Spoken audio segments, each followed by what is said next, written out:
Welcome to the Momentum Ministry Partners podcast. This podcast is designed to provide momentum in our God-given roles of leadership as we partner together to equip today's Christian leaders for tomorrow's opportunities. Whether you're a pastor, youth leader, ministry volunteer, parent, or student, we want to be your go-to and most trusted resource for equipping and encouragement when it comes to your ministry and leadership influence. Thanks for tuning in, and we hope you enjoy this episode.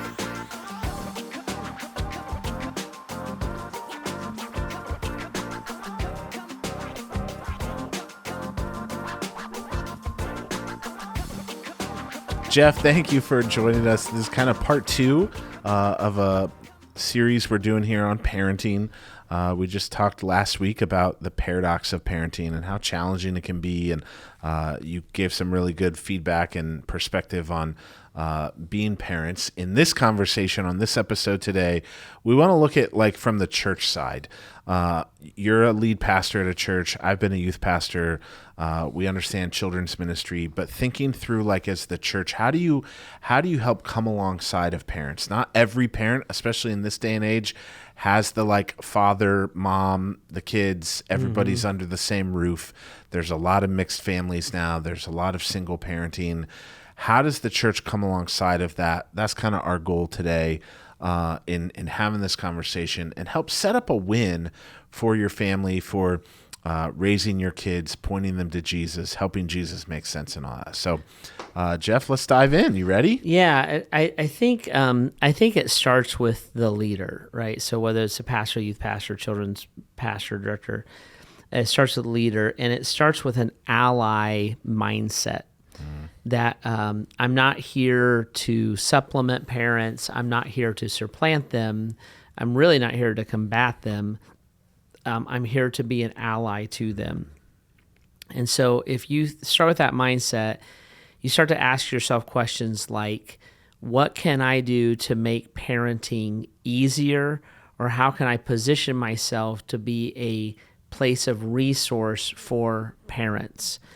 And it really doesn't matter how old you are. So sometimes in the church world, we'll look at a youth pastor as an example, and we'll be like, well, you're 27 and you don't even have kids yet. What do you know? Well, you would never say that to your kid's high school math teacher, right, or the assistant principal who doesn't isn't at your same stage of life. So I think there's a dignity and a value that a youth pastor or worker has to take on that says, first of all, I am not going to carry myself as a kid. I'm going to carry myself with a professionalism, and I'm going to inform myself from that position. So I'm not going to pastor simply from my own experiences. I'm 25. I used to be 17. I can still kind of relate to the kids. I'm like, no. Think of yourself in the genre of an educator, of a researcher, of someone that if a parent looked at you and said, my kid is struggling in this way, you're bringing data, information, and biblical truth to that answer. So when I was a youth pastor, Eric, back in the 90s when we did it right, The 90s. The 90s, I know. Wow. But when I was a youth pastor, something that was weird, and I really, really encourage youth pastors, children's pastors to do this stuff. I was a youth pastor for 7 years. I never once taught a youth Sunday school class. I only taught their parents. And I started youth pastoring when I was 22. So Heidi and I weren't even hardly married, let alone have children. And I started this parenting class, and it grew. There was over 100 people in it, and the joke was they would tease me what do you know about parenting? And my answer was, I don't know anything, but you don't either. That's why you're in this class. So tell me. I would literally pass around a piece of paper. This is back in those days. And I'd say, write down your biggest challenges or questions or obstacles to parenting. And they would. And I would go research them. And I would find them answers. I would find them the Bible. I'd find them biblical examples. And that's what I would teach. I would almost present like a seminar every week. Well, that class then grew and grew and grew because I wasn't answering from my experiences. I was answering from the Bible or a cultural point of research or an educational point of research. And it was very, very helpful. So I positioned myself as an expert. And I didn't do that for arrogant reasons. I did that because that's what the parents needed, right? Now, I have a little thing. I taught youth ministry for many years at several different schools. And what I would often say is these two things. I would say, number one, a good youth worker or children's worker, just kind of, you guys who are listening have to kind of put in your own, fill in your own blank here. But a good youth worker is better with adults than they are with kids. And the reason that that's important, the reason that it's so important to be good with adults is this was the statement I would say all the time. If I can spend an hour with Billy or an hour with Billy's dad, I'm going to choose Billy's dad every single time because for better or worse, his dad is going to have a bigger impact on his life than I'm ever going to hope to have. True. So if I can help a parent be a better parent, that is the most beneficial thing for their kid. Yeah. And so my attention would go there. Now, you obviously also invest in kids, and we love kids and all those kind of things. But I was particular. So if I was in the church lobby, the kids weren't allowed to roughhouse with me. And I remember one time some of the guys that I discipled said, "Why are you so different?" I'm like, "'Cause there's adults there, bud. And I don't want to be perceived as a fellow kid." When we're on the retreat and it's just us and like the youth staff, we can goof off all you want. When you're over at my house and you want to pull a prank on me, go ahead. I'm going to laugh about it, and those kind of things. But when I'm leading a meeting or there are adults around, no. Right. And ultimately, I'm able to be like a teacher or a coach or a school administrator. I wind up being a liaison between the kids and the parents, and that's the most helpful position to put myself in. That's really good. You're thinking of you're translating the culture, their students, the things they're going through. You're helping answer those questions. Yeah, just think of what we deal with the kids. Yeah. Today, it's transgenderism, it's sexual identity issues, it's mental health, it's anxiety. So parents worry about that way more than you do. Yeah. Because it's their kid. Right. So if I can be that clearinghouse of resources and help, I'm serving those parents. Yeah. If a parent can help their kid walk through sexual identity issues or anxiety as examples, that relationship's way better than me doing it. Right. Because it'll have the longer lasting impact. In most scenarios, when I look at the years I've had in being involved in ministry and in the trenches with youth ministry specifically, a lot of it was modeling to parents how to have that relationship with their students where they engage in spiritual conversation. Yeah. Because a lot of times parents are like, I don't know how to talk about that with them. I'm willing, I want to. And so even it was just like feeding them some good questions. Here's a good question.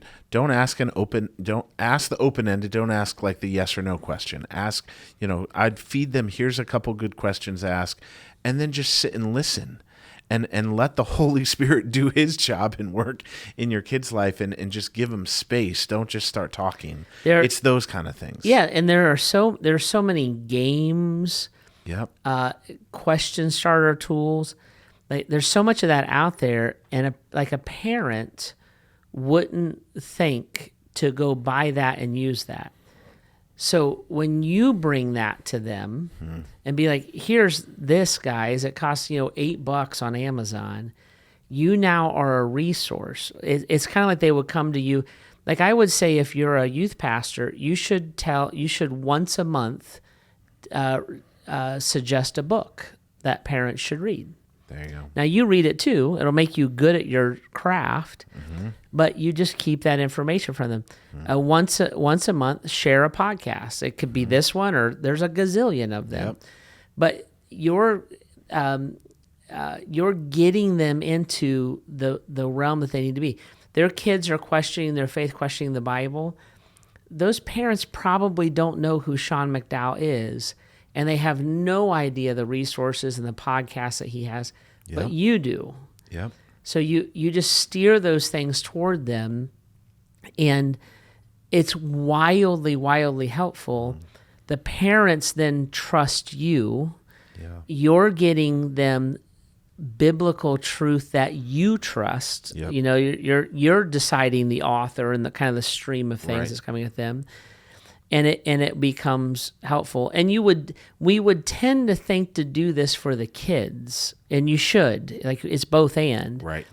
But doing it for the parents too is just I believe it's the proper place for a youth pastor to position themselves. Yeah, and then even helping them take that next step. Hey, after you've listened to this, mom and dad, or if, maybe it's even like, hey, listen to this with your kids and discuss it on the way to the soccer game. Right. And, helping them take those next steps. You're modeling to them discipleship. You're giving them tools. You're giving them resources that will help equip them in their parenting, Yep. even though you may not be a parent yourself. That's right. Yeah. So, Jeff, for your church in the Grace Church of Greater Akron, this model, I know the church does a lot with children and youth ministries to help provide some of those very resources. How did you guys kind of implement some of those things? Maybe for a church that they're wanting to implement some of these things, but they don't know where to start, or what are trusted resources? What have you guys used that have you found successful? We've leaned into the Orange ecosystem. Now we lean into them for curriculum and other resources. Like, they have a great parenting resource called It's a Phase, and if you're it's a phenomenal thing that you can use, and our youth pastors and children's workers will do seminars. So instead of having like an ongoing, basically Sunday school class model like I did back in the old days, Right. they'll do a 4-week seminar and help them to think through that things. Our children's people and youth people facilitate relational environments. So there's a father-daughter camp out happening, I actually think this coming weekend. Fun. We will facilitate family activities. So we have a pretty significant sports ministry. On a off night of the games, we'll have a family night. Parents come in with their kids, and we actually will give them the questions to ask right there in the room, and they practice it and like get that ball rolling. So we'll kind of break that ice with them. Yeah. Then we do like killer children's ministries and killer youth ministries. But we'll seek to serve the parent. One of the things that we would say we're very strong on, and this is me as a lead pastor now, I will say very strongly, it is not my job to disciple your child. It's your job. I'm not going to give an account for your kid. You're going to give an account. It's my job to help you. Yep. So when we go through our team, like Christy Kier is our children's director, we'll say, Christy Kier, like when we're introducing her in like a discovery or an onboarding class, we'll say Christy is in charge of newborns through the 6th grade and their parents. And then you go to like Todd Shoemaker, who's one of our head youth pastor. Todd is in charge of kids from 7th grade through 12th grade and their parents. So that's what I mean. It starts with an allied mindset. Yep. That we're gonna look at them. We're gonna do everything from that to we're gonna make our buildings kid friendly. So in our lobby of our main campus in Bath, we have swings. This is in our lobby. We have swings for the kids, and we have a ping pong table.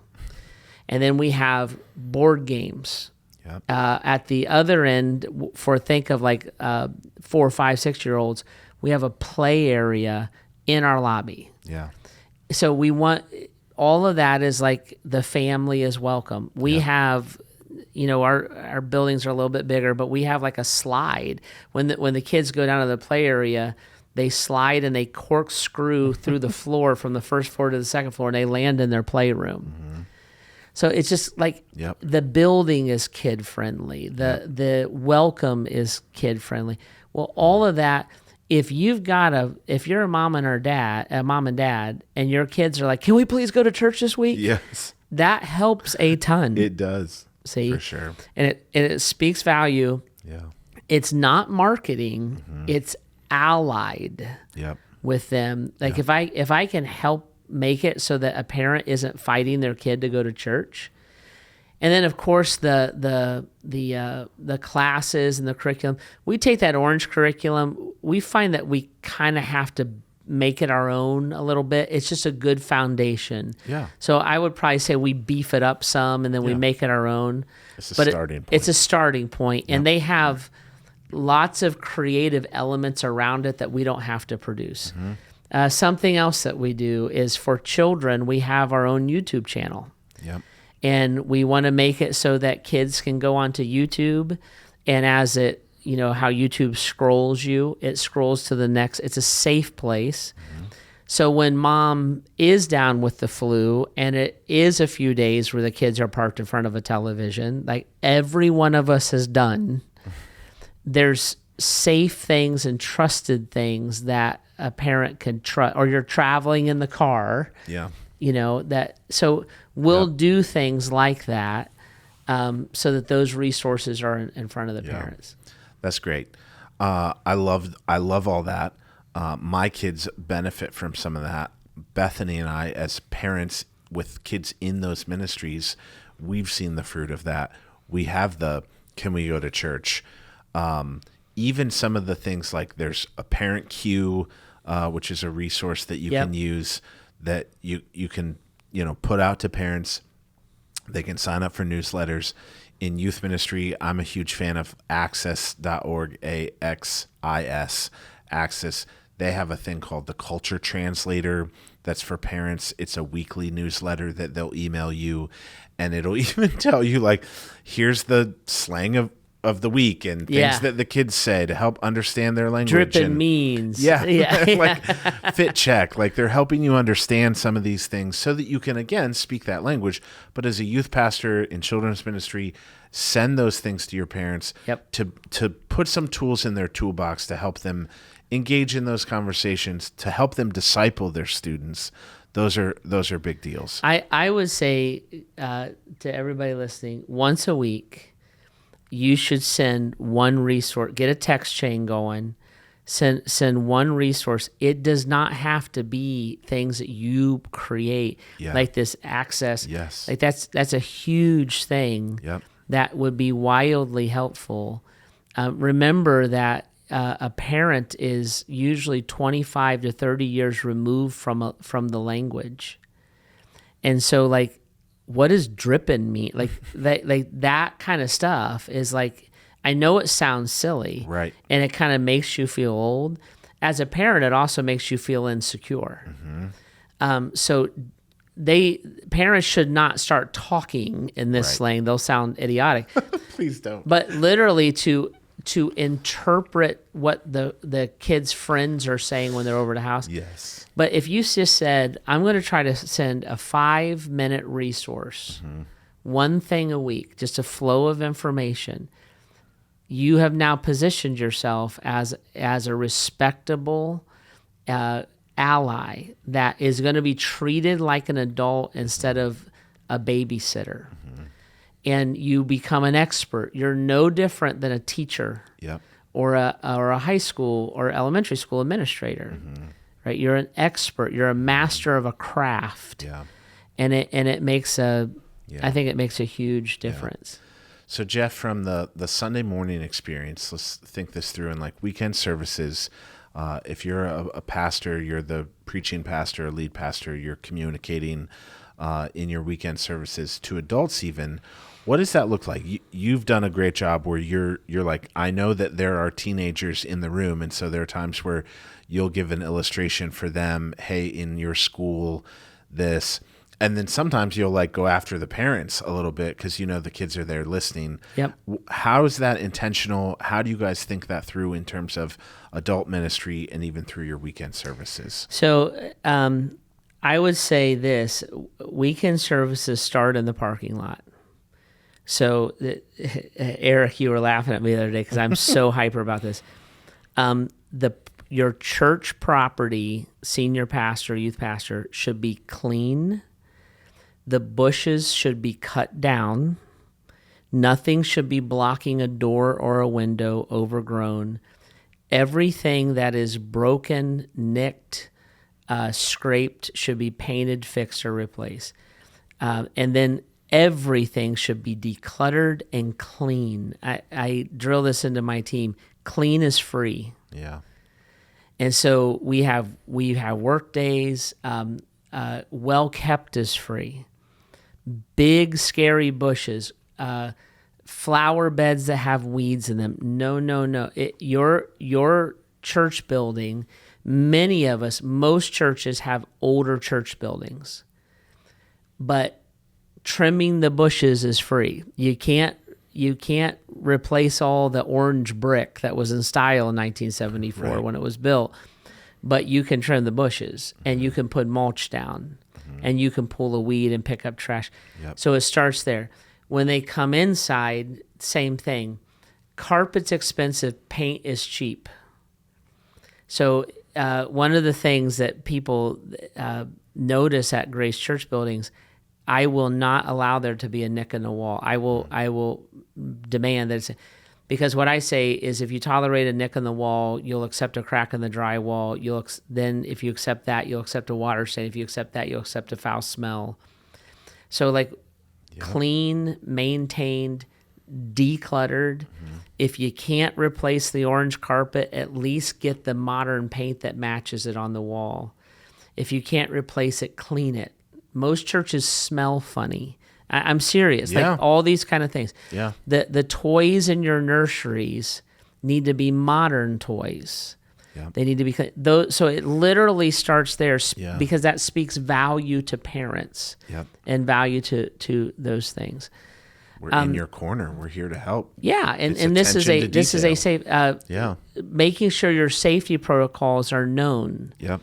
We have a 2-adult rule. We background all of our children's workers. Yeah. You have to check your kids in. You don't drop your kids off. You have to check them in because not only are you getting good data, but it feels safe. Right now, guys, safe is now normal. Yes. Right? So unsafe is really scary because safe is normal to everybody else. So things like that is as a senior pastor, you ask that question as a head pastor, that's where I'm going to start. Yep. And I'm going to be very particular. I'm not trying to show off, but clean is free. Right. I used to, back in the day, I used to tell my staff, you're not allowed to have a prayer time if you don't have a vacuum in your hand. So you can sweep and pray to Jesus simultaneously. And that's all that we could afford back then. Yep. But we literally started with a building that smelled good, decluttered. Most churches could take tons of trash out of them. And so getting the dumpster and doing the clean out is like a big thing. Yeah. And then changing the paint if you can't. And then when you can afford to change the carpet, change the carpet. So start there. Yep. Now in services, it's everything from we're going to let kids, teenagers especially, participate. They might be on the worship team, they may be in the band, etc. I do talk to our teenagers and our young adults a lot when I'm preaching, but here's the key, Pastor. I'm never critical of them, and I never tell them what they should do. That's the wrong setting for them. I only praise them and tell them how proud I am of them or how grateful I am of them. You're speaking life into them. Speaking life. Yeah. For me to condemn them, I don't want that amen in a public service like that. Now, behind the scenes in a different setting, I'm going to challenge them, or the youth workers are going to do that differently. But we're going to do that. We're going to celebrate. Momentum Youth Conference is a massive part of our ministries here. We're going to celebrate that, and we're going to show the videos and the services and all those all those kind of things. And then the other way that I do it a lot is one of the ways that you stay relevant as a pastor is your illustrations. And I don't mean like, yeah, bro, like I was dripping down, and I got my drip on. I'm not talking about that. I'm saying like every illustration should not be about marriage. Teenagers don't relate to marriage. Right. You start to say relationships. As much as you would say like, and you got to be a good parent, you would say, and this is how to be a good friend. See, those are the relationships. If I give a relationship about my house, I was working on my house the other day. Well, they don't have a house. None of that makes sense to them. So it's not that you never use those things. It's just that I'm looking at these people and what they're like. Like here at Grace, this is pretty typical of most churches. If you put your whole church database and then run the mean age on it, the bulk of your church is single. And a teenager is a single person. They think like a single person. Yeah. And so like thinking through your illustrations, we're going to do a marriage series. Well, that can be fine. But what about these young people who like that's way off for them, something their mom and dad might talk about. Right. So how do you get them ready for it? So a lot of it's just consideration in that process. Yeah. Very, very good. I also think that you can use music is the language of youth. And what I would suggest to a pastor, I did this for many years. If you don't have the talent to play it, then listen to it. So work that modern song in as an illustration or and just say like, I want us to, you gave this amazing sermon, you made your point, and say, as an invitation this week, I want us to listen to this song. Always put the lyrics on the screen so that people can see it, and then play the modern song. If you don't have the band to do it yet, do secular stuff. So like when I think about how people are looking for this, Billie Eilish, who's a rock star, just sang a song, and these lyrics are powerful. I think this represents a generation. Play that secular song, and then be like, why didn't that kind of break your heart?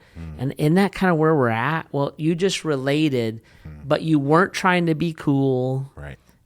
You were just like, that caught my heart too. That kind of stuff. Yeah. Yeah. Good.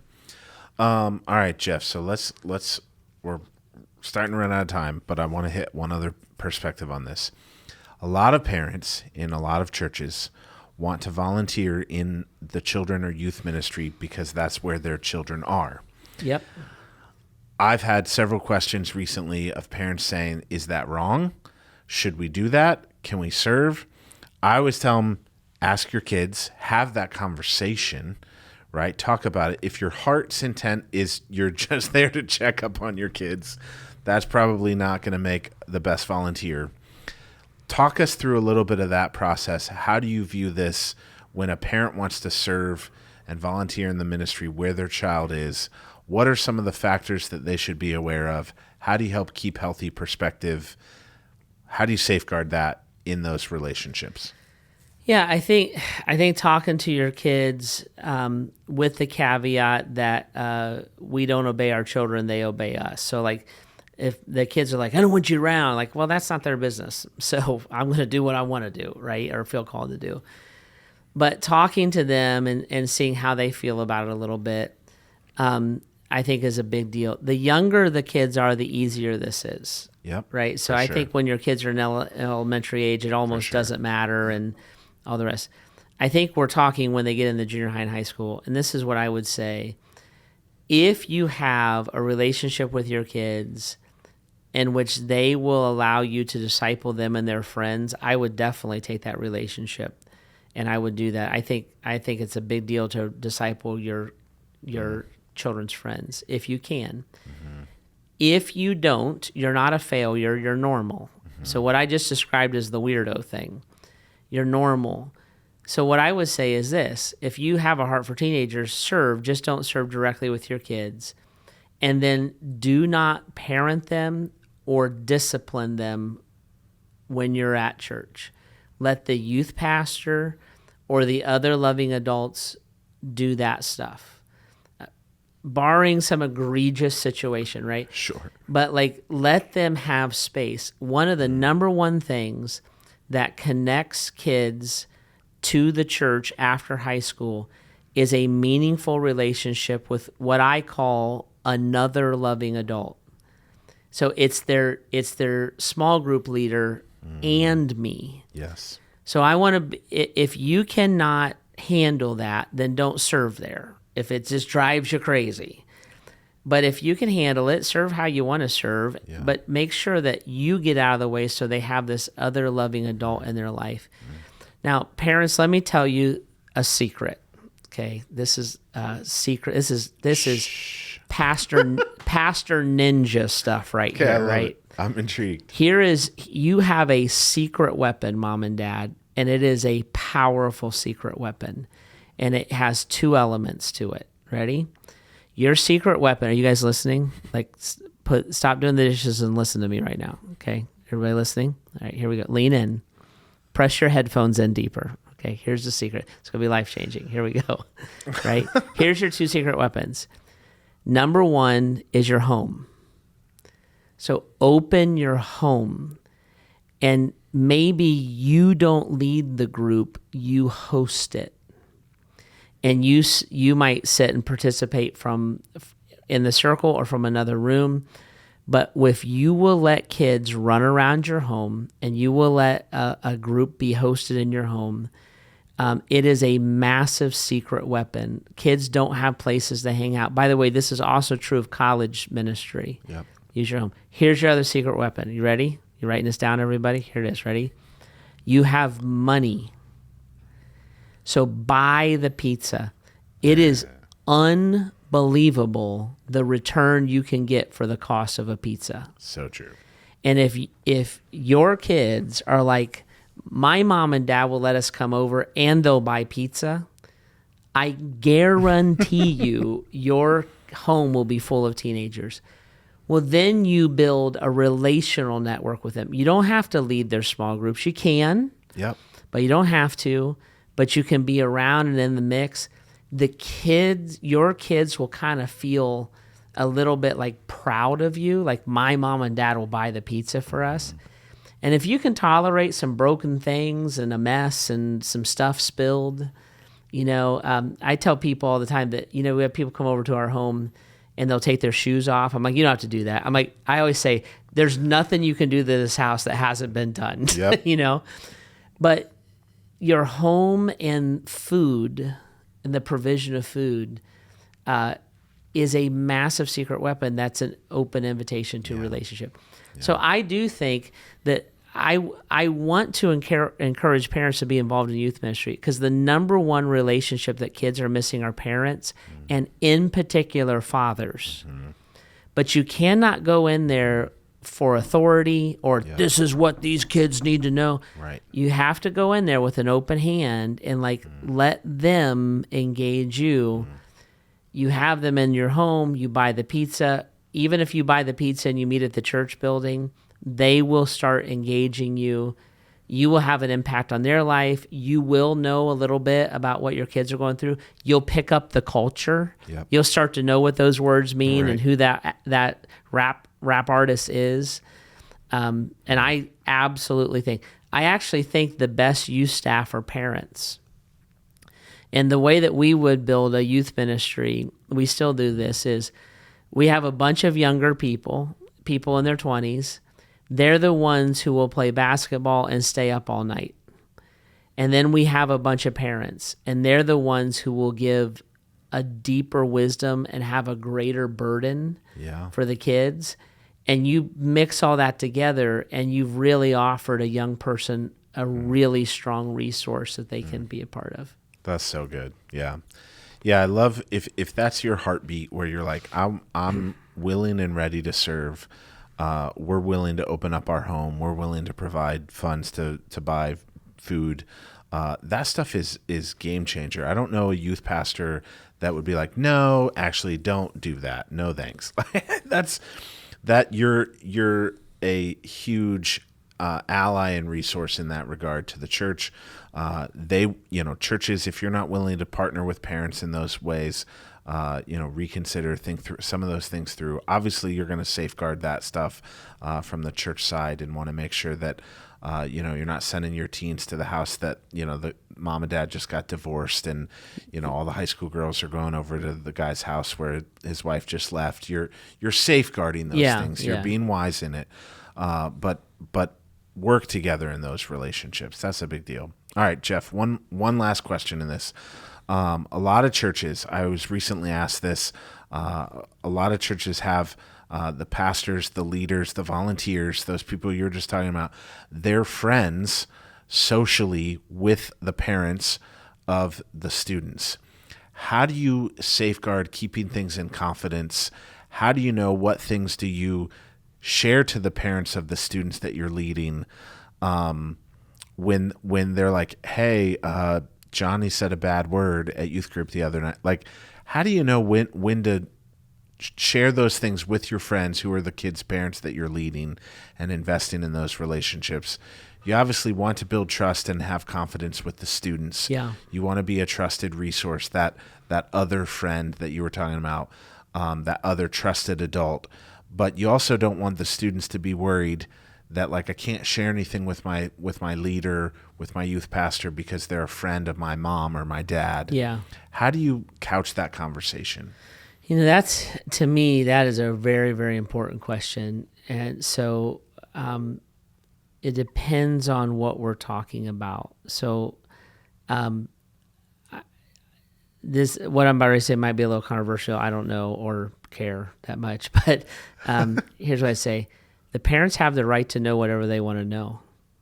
That child is not mine, and I am not responsible for them at any remote level the way that a parent is responsible for them. So if a parent wants to know, barring an abusive situation, I think everyone listening would understand that. Mm-hmm. But if a parent wants to know, they 100% have the right to know that. Now, this is how I have handled it in the past. From the parent side, if they say, was my kid involved in this? I will look at them and I will say, listen, I will answer your question for you, but I want you to understand something. If you make me answer that question, it will break my trust with your kid. Do you want that to happen over something as minor as my kid said a bad word? Right. Or would you rather me have that relationship and you trust me when I say to you, we handled it at the retreat. It's done and over with in my mind. Yeah. And if you would trust me to close it, that's what I would like to do. I wasn't even going to tell you about it because I didn't think it was that big of a deal. So I would say 99% of the time, parents are like, yeah, I want them to have a relationship with you. And I'm like, yeah, and I don't keep secrets from you. So I will tell you. But is that what you want? Yeah.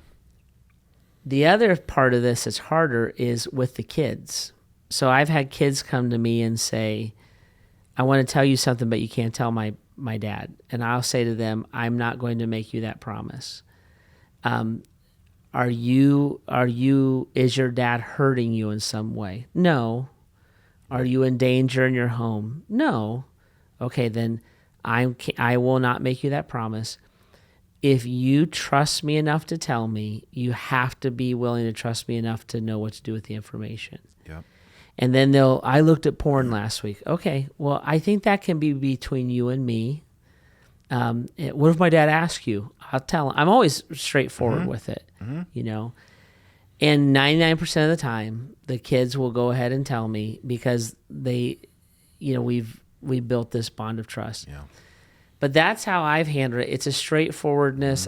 Parents absolutely have the right to know. There is so much that happens in a family that we do not understand. And I think as youth workers, we have to be careful when we're like, well, that's no big deal. I'm like, it might not be a big deal unless you put it in the right context. Yeah. And a loving parent is going to know that. If a parent is controlling, then I would talk to them about being controlling. Yep. And, well, you better tell me. Okay, I will. But you need to know now, like they're not going to ever open up to me again. Yep. But it's your right to know. Yeah. I don't have the right to withhold that. The only exception is abuse, lack of safety, those kind of things, where the parent is the problem. Of course, that's a whole nother podcast right there, Yes. but that's how I handle it. Yeah. I think that's so helpful too, Jeff, because like even I've had contexts where like I'm in life group with that parent and their kids are in my youth ministry, whether I'm the youth pastor or a volunteer. And so when I have the relationship with the parent and I can say to the student, even in that scenario where they're like, I screwed up and I looked at porn, I can 9 times out of 10, because I know their parent and I have right relationship with their mom or dad, I can say, I really trust that your parents love you, and that if you told your parents that, if you really want to get help, if you really want to overcome this, hey, let's talk to your parents. I'll go with you. I think you could have that conversation on your own with them. Like, let's figure out how to get the computer or the TV out of your room. Let's figure out, let's work together. Now, as a youth leader or a pastor, you're again partnering with the parent. You're an ally. Helping. Yeah. That's a perfect answer. Like, go back to your mom and dad, tell them, I'll go with you. And I've done that. Everything with, I drank with my friends. To one situation, a girl had been raped, and she's like, if I tell my dad, he'll kill him.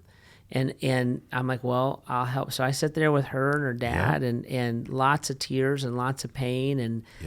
But what was interesting is the dad at kind of the end of the night, he's like, what do we do now? And I'm like, okay, this is great. Now I get to parent him and get him on a healthy path, as opposed to I'm going to kill him. Right. And you're acquiescing some of those fears. Sometimes you're helping model to even the parents how to respond.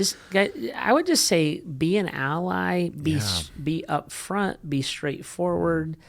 Don't try to tippy-toe around things, and all that usually does is build credibility for you.